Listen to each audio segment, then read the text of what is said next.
ನೀವು ಚಿತ್ರಲೋಕ ಯೂಟ್ಯೂಬ್ ಚಾನಲನ್ನು ನೋಡಿ ಸಬ್ಸ್ಕ್ರೈಬ್ ಮಾಡಿ. ಅದೇ ಅಂತ ಅಂದ್ಕೊಂಡು ಎಲ್ಲ ಕತೆ ಆದಮೇಲೆ ಇದು ಈ ಥರದ್ದು ಹೇಳಿ ಲಾಸ್ಟಲ್ಲಿ ಇದು ಈ ಪಾತ್ರ ನೀವು ಮಾಡಬೇಕು ಅಂತ. ಆ ಪಾತ್ರನ ಅಂತ ಅದನ್ನು ಯಾರು ಮಾಡ್ತಿದ್ದಾರೆ ಅಂತ ಅವ್ರಿಗೆ ಗೊತ್ತೇ ಇಲ್ಲ. ಫಸ್ಟೇ ನಾನೇ ಅವ್ರನ್ನ ಬುಕ್ ಮಾಡೋಕೆ ಹೋಗಿದ್ದೀನಿ ಮೇಯ್ನ್ ಕ್ಯಾರೆಕ್ಟರ್ಗೆ ಅಂತ ಅಂದ್ಕೊಂಡಿದ್ರು. ಅದನ್ನು ರಮೇಶ್ ಅಂತಿದ್ದಾರಲ್ಲ, ಈಗ ಮಾಡ್ತಾರಲ್ಲ, ಮಧುಮಾಸ ಮಾಡಿದ್ದಾರೆ. ಅದಿನ್ನೂ ರಿಲೀಸ್ ಆಗಿಲ್ಲ.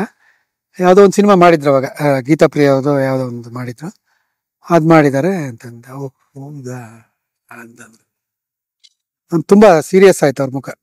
ಒಂದು ನಿಮಿಷ ಅಂತಂದ್ರೆ ಎದ್ದು ಹೋದ್ರು. ಅವ್ರ ವೈಫು ಒಂದು ಕಾಫಿ ಕೊಟ್ಟಿದ್ರು, ಅದಕ್ಕೆ ಮುಂಚೆ ಮಾತಾಡ್ತಿದ್ದೆ. ಇವರಿದ್ದ ಆ ಕಡೆ ಹೋದ್ರು, ಅವ್ರ ಜೊತೆ ಮಾತಾಡ್ತಾರೆ ಅವ್ರ ವೈಫ್. ಅವ್ರ ಮೊದಲಿಂದ ನಂಗೆ ಪರಿಚಯ ಅವರು.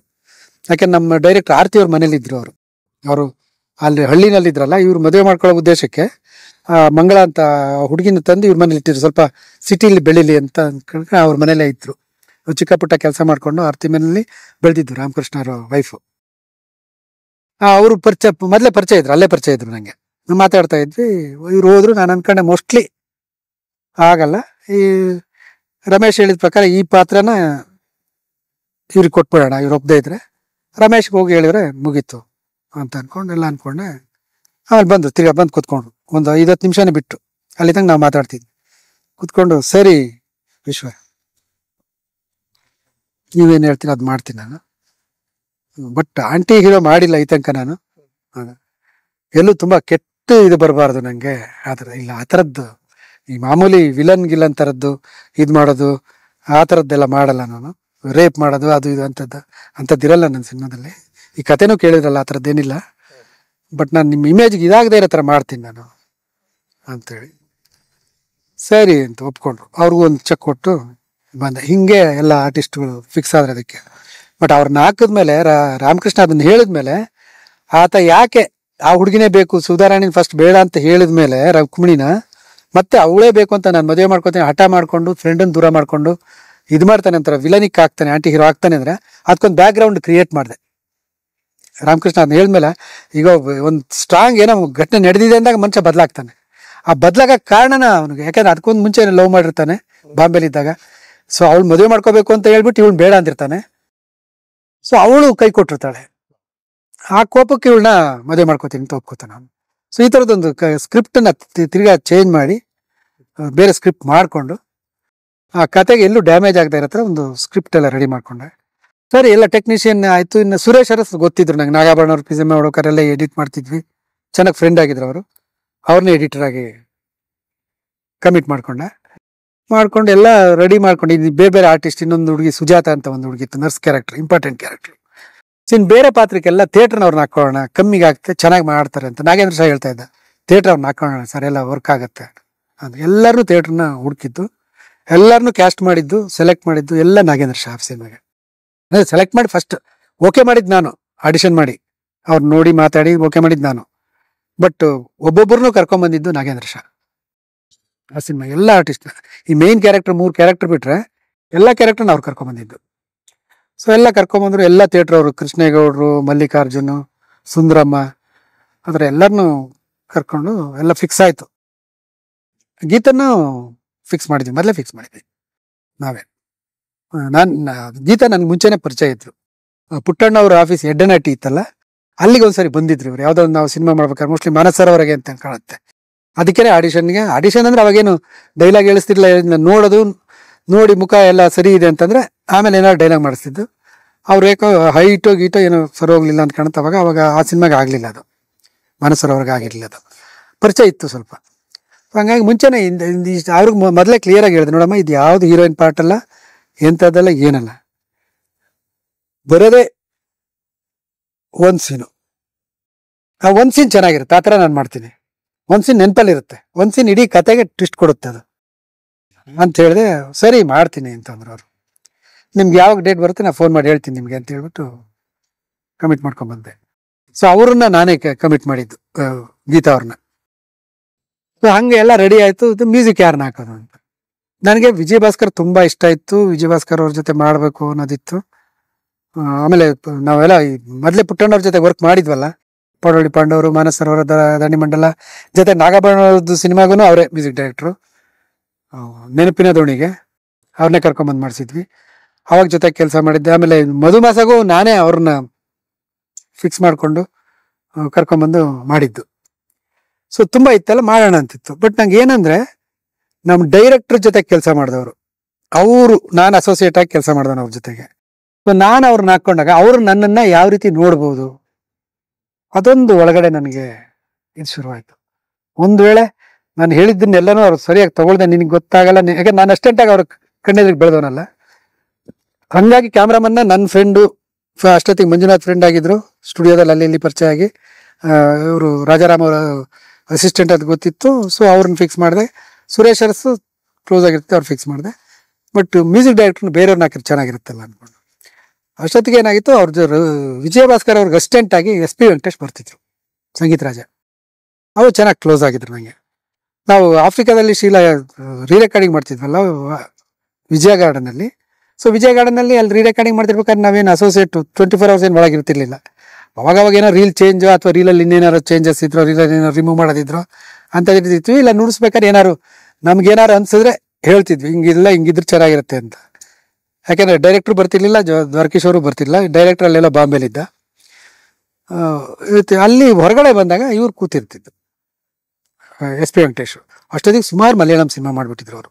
ತುಂಬ ಮಲಯಾಳಂ ಸಿನಿಮಾ ಮಾಡಿ ಒಳ್ಳೆ, ನನಗೆ ಗೊತ್ತಿರೋ ಪ್ರಕಾರ ಒಂದು ಸಿಲ್ಕ್ ಜುಬ್ಬ, ಒಂದು ಸಿಲ್ಕ್ ಪಂಚೆ ಹಾಕ್ಕೊಂಡು ಕೂತ್ಕೊಂಡು ಎಲ್ಲ ಒಂದು ವಿಭೂತಿ ಹೊಡ್ಕೊಂಡು ಮಾವಿಸು ಅಂತ ಅಂದ್ಕೊಂಡು ಮಾತಾಡ್ಕೊಂಡು ಎಲ್ಲ ಕೂತಿದ್ವಿ. ಮಾಡ್ಬೇಕಾದ್ರೆ ನೀನು ಸಿನಿಮಾ ಮಾಡ್ಬೇಕಾದ್ರೆ ಹೇಳು, ನಾನು ಮ್ಯೂಸಿಕ್ ಮಾಡ್ತೀನಿ, ನಾನು ಮಿಸ್ ಮಾಡಬೇಡ ಅಂತ ಹೇಳಿದ್ರು ಅವ್ರು ನನಗೆ. ಇಲ್ಲಮ್ಮ, ನೀನು ಮಾಡ್ಬೇಕಾದ್ರೆ ನಾನು ಸಿನಿಮಾ ಮಾಡ್ತೀನಿ, ಮಾಡೋಣ ಅಂತ ಅವ್ರಿಗೆ ಜ್ಞಾಪಕ ಬಂತು. ಅಷ್ಟೊತ್ತಿಗೆ ಕನ್ನಡದಲ್ಲಿ KV ಜಯರಾಮ್ ಸಿನಿಮಾಗಳು ಮಾಡಿದ್ರು ಅವರು. ಆಮೇಲೆ ಕುಮಾರ್ ಬಂಗಾರಪ್ಪನ ಸಿನಿಮಾ, ಫಸ್ಟ್ ಸಿನಿಮಾ, ಅದನ್ನು ಅವರೇ ಮಾಡಿದ್ರು. ಆ ಸಾಂಗ್ಗಳೆಲ್ಲ ಕೇಳಿದ್ದೆ. ಸೊ ಇವ್ರನ್ನ ಯಾಕೆ ಹಾಕ್ಬಾರ್ದು, ಕನ್ನಡದಲ್ಲೂ ಮಾಡಿದ್ದಾರೆ ಬಟ್ ಮಲಯಾಳಲ್ಲೂ ಮಾಡಿದ್ದಾರೆ. ಸೊ ಕಂಫರ್ಟಬಲ್ ಆಗಿರುತ್ತಲ್ಲ ಅಂದ್ಕೊಂಡು ಅವ್ರಿಗೆ ಫೋನ್ ಮಾಡಿ ಮಾತಾಡಿ ಇದು ಮಾಡಿದೆ. ಹಾಗೆ ಅವರು ಫಿಕ್ಸ್ ಆಗಿದ್ದು. ಫಿಕ್ಸ್ ಆದ ತಕ್ಷಣ ಇಲ್ಲೇ ಕರೆದ್ವಿ. ಅಲ್ಲಿ ಮಿನರ್ವಾ ಸರ್ಕಲ್ ಹತ್ರ ಕಾಮತ್ ಅಂತಿತ್ತು, ಮಿನರ್ವಾ ಕಾಮತ್ ಅಂತ, ಅಲ್ಲೇ ಕಂಪೋಸಿಂಗ್ ಎಲ್ಲ ಮಾಡಿದ್ವಿ. ಸೊ ಅಷ್ಟೊತ್ತಿಗೆ ನನಗೆ ಇವರೆಲ್ಲ ಚೆನ್ನಾಗಿ ಪರಿಚಯ ಇದ್ರಲ್ಲ, ವ್ಯಾಸರಾವ್ ಪರಿಚಯ ಇದ್ರು, ದೊಡ್ಡರಂಗೇಗೌಡರು ಪರಿಚಯ ಇದ್ರು. ಕರ್ಕೊಂಬಂದು 5 ಹಾಡು ಕಂಪೋಸ್ ಮಾಡಿ, 5 ಹಾಡ್ದು ಅಲ್ಲೇ ಹಾಡು ಬರೆಸಿ ರೆಡಿ ಮಾಡಿ ಹೋದರು. ಸೊ ಹಿಂಗೆ ಅದು ಅಲ್ಲಿಂದ ಏನು ತೊಂದರೆ ಆಗಲಿಲ್ಲ. ಅಲ್ಲಿಂದ ಎಲ್ಲ ಮಾಡ್ಕೊಂಡ್ವಿ. ಆಮೇಲೆ ಸ್ಕ್ರಿಪ್ಟ್ ರೆಡಿ ಆದ್ಮೇಲೆ ತೊಗೊಂಡೋಗಿ ಇವ್ರಿಗೆ ಕೊಟ್ಟೆ, ಸೀತಾರಾಮ್ಗೆ ಕೊಟ್ಬಿಟ್ಟು ಡೈಲಾಗ್ ಬರ್ಕೊಡಿ ಅಂತ ಹೇಳಿದೆ. ಫುಲ್ ಅವರು 1 ವರ್ಷ ಫುಲ್ ಬರದೇ ಬಿಟ್ರು. ಬಟ್ ನನ್ಗೆ ಅದು ಫುಲ್ ಬರ್ದಿದ್ದು ಇಟ್ಕೊಂಡು ಮಾಡೋಕ್ಕೆ ಕಷ್ಟ ಆಗ್ತಿತ್ತು. ಅಲ್ಲಿ ಸ್ಪಾಟಲ್ಲೇ ಫುಲ್ ಚೇಂಜ್ ಆಗ್ತಿತ್ತು ನನಗೆ. ಬರ್ದಿದ್ದ ಡೈಲಾಗ್ ಸುಮ್ಮನೆ ರೆಫರೆನ್ಸಿಗೆ ಪ್ರೋಗ್ರಾಮ್ ಮಾಡ್ಕೊಳಕ್ಕೆ ಅದಕ್ಕೆ ಇದಕ್ಕೆಲ್ಲ ಇತ್ತದು. ಡೈಲಾಗ್ ಏನು ತೆಗೆದು ನೋಡಲಿಲ್ಲ ನಾನು, ಓದಲೂ ಇಲ್ಲ, ಅಲ್ಲಿ ಓಕೆನೂ ಮಾಡಲಿಲ್ಲ. ನೀವು ಬನ್ನಿ ಅಲ್ಲಿ ಶೂಟಿಂಗ್ ಅಂತಂದೆ ನಾನು ಸೀತಾರಾಮ. ಹಂಗೆ ಎಲ್ಲರನ್ನು ಮಾಡಿಕೊಂಡು ಎಲ್ಲ ಮಾಡಿ ಹತ್ತಿಸ್ಕೊಂಡು. ಸೊ ಅದಕ್ಕಿಂತ ಮುಂಚೆ ಮಧುಮಾಸಗೆ ಯಾರು ಕಾಸ್ಟ್ಯೂಮ್ ಮಾಡಿದ್ರು, ಕಲಿಕಾಮೂರ್ತಿ ಅಂತ, ಅವ್ರನ್ನೇ ಕಾಸ್ಟ್ಯೂಮರ್ ಇಟ್ಕೊಂಡೆ. ಅಡುಗೆಯವ್ರನ್ನ ಕರ್ಕೊಂಡೆ ಇಲ್ಲಿಂದಾನೆ ಕುಂದಾಪುರಕ್ಕೆ. ಸೊ ಒಂದು ಮನೆ ನೋಡ್ಬೇಕು, ಅದಕ್ಕೆ ಮುಂಚೆ ಶೂಟಿಂಗ್ ಹೋಗಕ್ಕೆ ಮುಂಚೆ ಮನೆ ನೋಡೋಕ್ಕೆ. ಅದು ನನಗೆ ನನ್ನ ಕಲ್ಪನೆಯಲ್ಲಿ ಆ ಥರದ್ದು ಮನೆ, ಸುತ್ತಮುತ್ತ ಏನು ಇರಬಾರ್ದು, ಆ ಥರದ್ದೊಂದು ದೊಡ್ಡದು ಮನೆ ಇರಬೇಕು. ಅದಕ್ಕಿಂತ ಮುಂಚೆ ನಾನು ಗುತ್ತಿನ ಮನೆ ಎಲ್ಲ ಹೋಗಿ ನೋಡಿರಲಿಲ್ಲ ಸೌತ್ ಕೆನಡಾದಲ್ಲಿ. ಹುಡ್ಕೊಂಡು ಹೊರಟ್ವಿ. ಪ್ರೊಡ್ಯೂಸರ್ ಪಾಪ ಕಾರ್ಗೀರೆಲ್ಲ ಕೊಟ್ಟರು. ಇಲ್ಲಿಂದ ಮಡಿಕೇರಿಯಿಂದ ಹುಡ್ಕೊಂಡು ಹೋದೆ. ಮಡಿಕೇರಿ, ಮಂಗಳೂರು, ಅಲ್ಲಿ ಇಲ್ಲಿ ಉಡುಪಿ, ಎಲ್ಲೂ ಏನೂ ಆಗಲಿಲ್ಲ. ಹೋದೆ ಒಂದ್ಸರಿ ಕುಂದಾಪುರಕ್ಕೆ ಹೋದೆ, ಅಲ್ಲಿ ಸುತ್ತಮುತ್ತ ಏನೋ ನೋಡಿದೆ, ಸರಿ ಹೋಗ್ಲಿಲ್ಲ. ಕಾರವಾರಕ್ಕೆ ಹೋದೆ, 1 hourಕ್ಕೆ ಹೋದೆ, ಸುತ್ತಮುತ್ತ ವರ್ಕ್ ಆಗಲಿಲ್ಲ. ತಿರುಗಿ ಸಾಗರಕ್ಕೆ ಬಂದು ನೋಡಿದೆ. ನನಗೆ ಮಲೆನಾಡು ಕಾಡಲ್ಲಿರೋಂಥ ಮನೆ ಬೇಕಾಗಿತ್ತು. ಆ ಸುತ್ತಮುತ್ತ ನದಿ ಇರಬೇಕು, ನದಿ ಮಧ್ಯ ಯಾವುದೋ ಒಂದು ಐಲ್ಯಾಂಡ್ ಥರ ಇರಬೇಕು, ಅದರೊಳಗಡೆ ಇರೋ ಒಂದು ಫೀಲಿಂಗ್ ಬರಬೇಕು. ಒಂಥರ ಆಲ್ಮೋಸ್ಟ್ ಒಂಟಿ ಮನೆ ಥರ ಬೇಕಾಗಿತ್ತು ನನಗೆ. ಸೊ ಆಗಲಿಲ್ಲ ಮನೆ. ಒಂದು 20 ಮನೆ ನೋಡಿದೆ, ಆಗಲಿಲ್ಲ. ಸರಿ, ಸೆಕೆಂಡ್ ಟೈಮು ಕ್ಯಾಮ್ರಾಮನ್ ಕರ್ಕೊಂಡು ಹೊಟ್ಟೆ. ಬಂದ್ವಿ, ಇಲ್ಲಿ ಹೋದ್ವಿ. ಎಷ್ಟೊಂದು ಕಡೆ ಕಾರೇ ಹೋಗ್ತಿರ್ಲಿಲ್ಲ. ಇಲ್ಲಿ ಅಂಬಾಸಿಡರ್ ನಿಲ್ಲಿಸ್ಬಿಟ್ಟು ಮಧ್ಯ ನೀರು ಹರಿಯೋದು, ನದಿನಲ್ಲಿ ಪ್ಯಾಂಟೆಲ್ಲ ಮೇಲೆ ಬಿಚ್ಕೊಂಡು ನಡ್ಕೊಂಡೋಗೆಲ್ಲ ಮನೆ ನೋಡಿದ್ದೀವಿ. ಮನೆ ತುಂಬ ಚೆನ್ನಾಗಿತ್ತು. ಕೊಡ್ತೀವಿ ಅಂದರು. ಎಷ್ಟು ಜನ ಇರ್ತೀರಾ? ಒಂದು 50-60 ಜನ ಇರ್ತೀವಿ ಅಂದ. ಹೌದು, ಎಷ್ಟು ದಿನ ಇರ್ತೀರಾ? ಇರ್ತೀವಿ, ಒಂದು 1 ತಿಂಗಳಾಗುತ್ತೆ. ಮಧ್ಯೆ ಒಂದೊಂದು ದಿವಸ ಬರಲ್ಲ, ಬೇರೆ ಕಡೆ ಶೂಟ್ ಮಾಡಿದಾಗ ಅಂತ. ಬಟ್ ಅಷ್ಟು ಜನಕ್ಕೂ ಊಟ ನಮಗೆ ಕಷ್ಟ ಆಗುತ್ತೆ ಕೊಡೋಕ್ಕೆ ಅಂತ. ಅವ್ರೇನು ಅನ್ಕೊಂಡ್ಬಿಟ್ರು, ನಮ್ಮ ಮನೆಗೆ ಬಂದು ಶೂಟಿಂಗ್ ಬರ್ತಾರೆ, ಎಲ್ಲರಿಗೂ ಊಟ ನಾವು ಕೊಡ್ಬೇಕು ಅಂತ ಅನ್ಕೊಂಡ್ಬಿಟ್ಟಿದ್ರು ಪಾಪ. ಇಲ್ಲ, ಊಟದ್ದೆಲ್ಲ ನಾವು ಮಾಡ್ಕೋತೀವಿ, ನೀವು ಮನೆ ಕೊಟ್ರೆ ಹಂಗಾರೆ ಧಾರಾವಾಳ ಮಾಡ್ಕೊಳ್ಳಿ ಅಂದರು. ಮನೆ ತುಂಬ ಚೆನ್ನಾಗಿತ್ತು. ಒಂದು ಬೆಟ್ಟದ ಮೇಲೆ ಇತ್ತು ಮನೆ, ಎಲ್ಲ ಇತ್ತು. ಬಟ್ ಅಲ್ಲಿಗೆ ಬರೋಕ್ಕೆ ರೋಡೇ ಇಲ್ಲ. ನದಿ ದಾಟ್ಕೊಂಡೇ ಹೋಗ್ಬೇಕು. ನಮಗೆ ಜನರೇಟರ್ ಬರಲ್ಲ, ನಮ್ಮ ಗಾಡಿಗಳು ಬರಲ್ಲ. ಪ್ರತಿ ದಿವಸ ನದಿನಲ್ಲಿ ಇಲ್ಲಿವರೆಗೂ ನೀರಿರುತ್ತೆ, ಒಂದೊಂದು ದಿವಸ ಜಾಸ್ತಿ ಇರುತ್ತೆ. ಆ ಲೋ ಟೈಡು ಹೈ ಟೈಡಲ್ಲಿ ನೀರು ಹೆಚ್ಚು ಕಮ್ಮಿ ಇರುತ್ತೆ. ಆ ಬೆಳಗ್ಗೆ ಹೈ ಟೈಡ್ ಇದ್ರೆ ನಾವು ಮಧ್ಯಾಹ್ನ ತನಕ ಹೋಗೋಕ್ಕೆ ಆಗಲ್ಲ, ಬೋಟಲ್ಲಿ ಹೋಗ್ಬೇಕು. ಎಲ್ಲಾಗುತ್ತೆ ಅದೆಲ್ಲ ಸಾಧ್ಯ ಇಲ್ಲ ಅನ್ಕೊಂಡು, practically it is not possible ಅನ್ಕೊಂಡು ಆ ಮನೆ ಬಿಟ್ಟೆ. ತಿರ್ಗಾ ಮತ್ತೆ ಎಲ್ಲ ಸುತ್ತ ಆಯ್ತು. ತಿರ್ಗಿ 3ನೇ ಸರಿ ಹೋದೆ ಲೊಕೇಶನ್ ನೋಡಕ್ಕೆ. 44 ಮನೆಗಳು ನೋಡಿದೆ, ಈ ಇನ್ಕ್ಲೂಡಿಂಗ್ ಉಪೇಂದ್ರ ಅವ್ರ ಮನೆ ಇತ್ತು ಅಲ್ಲೊಂದು, ಹಳಸನಾಡ್ ಅಂತ, ಅಲ್ಲೆಲ್ಲೋ ಯಾವುದೊಂದು ಆ ಥರದ ಮನೆಗಳು ಅವು ಎಲ್ಲ ನೋಡಿ, ಎಲ್ಲ ಮನೆಗಳು ನೋಡಿ ಅಲ್ಲಿ ತೋರ್ಸೋರು, ಎಲ್ಲ ತೋರ್ಸೋರು. ಆಮೇಲೆ ಕುಂದಾಪುರದಲ್ಲಿ ಒಬ್ರು ಪರಿಚಯ ಆದ, ನರಸಿಂಹಣ್ಣ ಅಂತ, ನಾಟಕದವ್ರು, ಗ್ಯಾರೇಜ್ ಇಟ್ಕೊಂಡಿದ್ರು ಅವರು, ಆಟೋಮೊಬೈಲ್ ಗ್ಯಾರೇಜ್. ಅವ್ರು ನಾಟಕ ಎಲ್ಲ ಮಾಡೋರು. ಶಿವರಾಮ್ ಕಾರಂತರದ್ದು ನಾಟಕಗಳು ಎಲ್ಲ ಮಾಡಿದಾರೆ ಅವರು. ಅವ್ರು ಶಿವರಾಮ್ ಕಾರಂತರ ಪಿಕ್ಚರ್ ಮಾಡಿದ್ರು ಒಂದು, ಕುಡಿಯರ ಕೂಸು ಅಂತಾನೆ ಒಂದು ಸಿನಿಮಾ ಮಾಡಿದ್ರು. ಅದ್ರಲ್ಲಿ ಇವ್ರು ಪಾಠ ಮಾಡಿದ್ರು ನರಸಿಂಹಣ್ಣ. ಅವ್ರ ಪರಿಚಯ ಆದ್ರು. ಅವ್ರು ಎಲ್ಲ ಕಡೆ ಕರ್ಕೊಂಡೋಗಿ ತೋರ್ಸಿದ್ರು. ಕುಂದಾಪುರದಲ್ಲಿ ಎಲ್ಲ ಜಾಗಗಳು ತೋರಿಸಿದ್ರು, ಇದು ತೋರಿಸಿದ್ರು. ಅವಾಗ ಇನ್ನೇನು ಯಾವ್ದು ಮನೆ ಓಕೆ ಆಗ್ತಿಲ್ಲ, ಆಗದೆ ಇದ್ರೆ ಅದೊಂದು ಒಂಟಿ ಮನೆ ಇದೆಯಲ್ಲ, ಹೆಂಗಾರ ಮಾಡಿ ಅಲ್ಲೇ ಹೋಗಿ ಸೆಟ್ಲ್ ಆಗ್ಬಿಡೋಣ ಎಲ್ಲರೂ. ಒಂದ್ಸಲ ಹೋಗಿ ಸೆಟ್ಲ್ ಆಗ್ಬಿಟ್ರೆ, ಅವ್ರ ಮನೇಲಿ ಕರೆಂಟ್ ಇತ್ತು ಅವಾಗ, ಹೆಂಗಾರ ಮಾಡಿ ಶೂಟ್ ಮಾಡೋಣ, ಜನರೇಟರ್ ಇಲ್ಲದೆ ಅಂತ ಅನ್ಕೊಂಡು ಲಾಸ್ಟ್ ಹೋದ್ರೆ, ಆವಾಗ ಒಂದು ಮನೆ ಕೊರ್ಗಿ ಅಂತ ಜಾಗಕ್ಕೆ ಹೋದ್ವಿ. ಆ ಮನೆ ಸಿಕ್ತು. ಆ ಮನೆ ತುಂಬ ಪರ್ಫೆಕ್ಟ್ ಆಗಿತ್ತು. ಈ ಕಡೆಯಿಂದ ಆ ಕಡೆಯಿಂದ 4 ಕಡೆಯಿಂದ ಬೇರೆ ಬೇರೆ ಥರ ಕಾಣ್ತಿತ್ತು. ತುಂಬ ಚೆನ್ನಾಗಿತ್ತು. ಇಲ್ಲಿ ಶೂಟ್ ಮಾಡ್ಬೋದು ಅಂತ ಅನ್ನಿಸ್ತು. ಆ ಇಡೀ ದೊಡ್ಡ ಮನೇಲಿ ಕೆಲಸದವ್ರು ಬಿಟ್ರೆ 2 ಗಂಡ ಹೆಂಡತಿ ಮಾತ್ರ ಇದ್ದಾರೆ. ಅವರು ಯಜಮಾನ್ರಿಗೆ ಕಾಲು ಕಟ್ಟಾಗಿತ್ತು ಆಕ್ಸಿಡೆಂಟಲ್ಲಿ, ಅವ್ರು ವೀಲ್ಚೇರು. ಅವ್ರು ಚಂದ್ರಶೇಖರ್ ಹೆಗಡೆ ಅಂತ ಅವ್ರ ಹೆಸರು. ಅವರು ಮುನ್ಸಿಫ್ರಾಗಿದ್ರು ಹಿಂದೆ. ಆಮೇಲೆ ಮಾತಾಡ್ತಾ ಅವ್ರ ಮಗ ಜಯಪ್ರಕಾಶ್ ಹೆಗಡೆ ಅಂತ ಆಮೇಲೆ ಮಿನಿಸ್ಟರ್ ಆದ್ರಲ್ಲ, ಅವರು ಫಿಶರೀಸ್ ಮಿನಿಸ್ಟರ್ ಆದರು, ಇದಾದರು. ಅವ್ರ ಮಗ ಅವಾಗಿನ್ನೂ MLA ಆಗಿರ್ಲಿಲ್ಲ, ಅವರು ಇನ್ನು ರಾಜಕೀಯದಲ್ಲಿ ಇದ್ರು ಅವರು. ಬಟ್ ಅಲ್ಲಿ ಏನಂದ್ರೆ, ಅಲ್ಲಿ ದಕ್ಷಿಣ ಕನ್ನಡದಲ್ಲಿ ಆ ಕಡೆಗೆ ಈ ಯಾವ್ದೆಲ್ಲ ಹಳಿಯ ಸಂತತಿ, ಈ ಮಕ್ಕಳು ಏನಿರ್ತಾರೆ, ಮಕ್ಕಳು ಗಂಡು ಮಕ್ಳು ಅವ್ರ ಮನೇಲಿ ಇರಲ್ಲ. ಗಂಡು ಮಕ್ಳು ಮದುವೆ ಮಾಡ್ಕೊಂಡು ಹೆಂಡತಿ ಮನೆಗೆ ಹೊಟ್ಟೋಗ್ತಾರೆ. ಹೆಣ್ಮಕ್ಳು ಹಳಿ ಅಂದ್ರೆ ಬಂದು ಆಸ್ತಿಗೆಲ್ಲ ವಾರಸ್ದಾರ ಅವರಾಗಿರ್ತಾರ. ಕೇರಳದಲ್ಲೂ ನಾಯರ್ ಕುಟುಂಬದಲ್ಲಿ ಅದೇ ತರ ಇದೆ, ಇಲ್ಲೂ ಅದೇ ತರ ಇತ್ತು. ಇಲ್ಲಿ ಇವ್ರಿಗೆ 3 ಜನ ಹೆಣ್ಮಕ್ಳು ಎಲ್ಲರೂ ಬೇರೆ ಬೇರೆ ಊರಲ್ಲಿ, ಒಬ್ರು ಹುಬ್ಳಿಲಿ, ಒಬ್ರು ಇನ್ನೆಲ್ಲೋ, ಒಬ್ರು ಬೆಂಗಳೂರಲ್ಲಿ ತುಂಬಾ ದೊಡ್ಡದಾಗಿ ಸೆಟ್ಲ್ ಆಗಿದ್ದಾರೆ ಚೆನ್ನಾಗಿ. ತುಂಬಾ ದೊಡ್ಡ ಒಬ್ರು ಕಾಂಟ್ರಾಕ್ಟ್ರು, ಒಬ್ರು ಡಾಕ್ಟ್ರು, ಆ ಥರ. ಅವ್ರು ಯಾರು ಬಂದು ಅಬ್ಜೆಕ್ಷನ್ ಮಾಡಲ್ಲ. ಇವ್ರ ಮಗ ಒಂದ್ ದಿವಸ ಮಾತಾಡ್ಕೊಂಡು ಅವ್ರೆಲ್ಲಿದ್ದಾರೆ ಅಂತ ಕೇಳಿದ್ವಿ. ಅವ್ರು ಅಲ್ಲಿರ್ತಾರೆ, ನನ್ನ ಮಗ ಅವ್ರ ಮನೇಲಿ ಇರ್ತಾನೆ. ಅವ್ರ ಮನೇಲಿ ಇದ್ದ ಅವ್ರ ಮನೆ ಅಲ್ವಾ ಅಂದೆ. ಇಲ್ಲ ಅವ್ನು ಮದುವೆ ಆಗಿದ್ದಾನಲ್ಲ ಅಲ್ಲಿರ್ತಾನೆ. ಸೊ ಅಲ್ಲಿಂದ ತಿರ್ಗಿ ಕಾರಲ್ಲಿ ಹೋದ್ವಿ, ನಾನು ನರಸಿಂಹಣ್ಣ. ಹೋಗಿ ನೋಡಿ, ಈ ಥರ ನಿಮ್ಮ ಮನೇಲಿ ಮಾಡ್ತಿದ್ವಿ, ಸಾರ್ ಹೇಳಿದ್ರು ಮಾಡ್ಕೊಳ್ಳಿ, ನಮ್ಗೇನು ತೊಂದರೆ ಇಲ್ಲ, ನಮ್ಗೆ ಇನ್ನೂ ಖುಷಿ ಆಗುತ್ತೆ ನೀವೆಲ್ಲ ಬಂದಿರೋದಾದ್ರೆ ಅಂತ ಹೇಳಿದ್ರು. ಮಾಡ್ಕೊಳ್ಳಿ ಅಂತ ಹೇಳಿದಾರೆ. ನೀವೇನು ಹೇಳ್ತಾರೆ? ಅಯ್ಯೋ ಮಾಡಿ ಅಂತ.